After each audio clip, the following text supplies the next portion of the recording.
गुरुर्ब्रह्मा गुरुर्विष्णू गुरुर्देवो महेश्वरा गुरुः साक्षात परब्रह्म तस्मै श्री गुरवे नमः। श्री गणेश दत्त गुरुभ्यो नमः।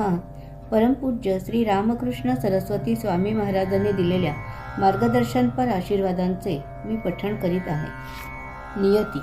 निसर्ग आणि नियतीचा असा नियम आहे की काही लोकांचा अहंकार ठराविक मर्यादेच्या बाहेर जाऊ लागला की तो आपोआप कमी केला जातो।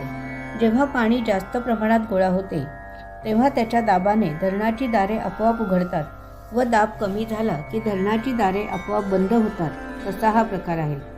देवांचीच ही योजना आहे। जसे मनुष्य मर्यादेपेक्षा वर गेला की तो आपोआप खाली आणला जातो व नेहमीच्या पातळीवर आणून ठेवला जातो। काही लोक याला अवकृपा म्हणतात, परंतु ही अवकृपा नसून योग्य न्याय आहे। ऐश्वर्य भोगावयासही पात्रता पाहिजे। काही लोकांना पैसे मिळतात परंतु ते उपभोग घेऊ शकत नाहीत। कोणाला जर्जर रोग होतात व ते त्रास यातना सहन करीत राहतात। काही लोकांना अचानक पैसे मिळतात व ते वेडे बनतात, कारण त्यांनी कधीही इतके पैसे वैभव पाहिलेले नसते। जेव्हा तुम्हाला ईश्वराचा सत्पुरुषांचा आधार मिळतो तेव्हाच तुम्ही संपत्तीचा उपभोग घेऊ शकता।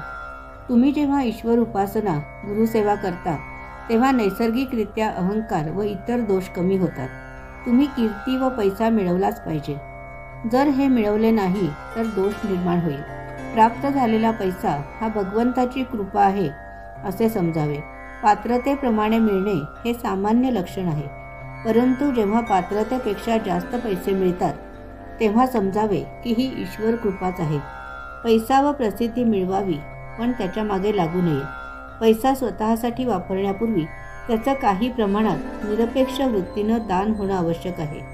यामुळे तुम्हाला तृप्ततेची भावना येईल। जर दान झालं नाही व गरजेपेक्षा जास्त पैसा मिळत राहिला तर भोगवृत्ती वाढेल, अहंकार वाढेल, पुढची पिढी भरकटत जाईल व तुमचे दोष कमी होणार नाहीत। अन्नदान व पैशाच्या निरपेक्ष दानाने तुम्हाला कृतार्थतेची भावना येईल व तीच तुम्हाला या संसारातून तारून नेईल। तुम्हाला पैशाचा अहंकार होणार नाही। दैनंदिन साधनेसाठीतील आजच्या या भागाचे पठण परमपूज्य श्री गुरुदेवांच्या चरणी सादर अर्पण। ही सेवा परमपूज्य श्री गुरुदेवांच्या चरणी सादर अर्पण। श्री गुरुदेव दत्त।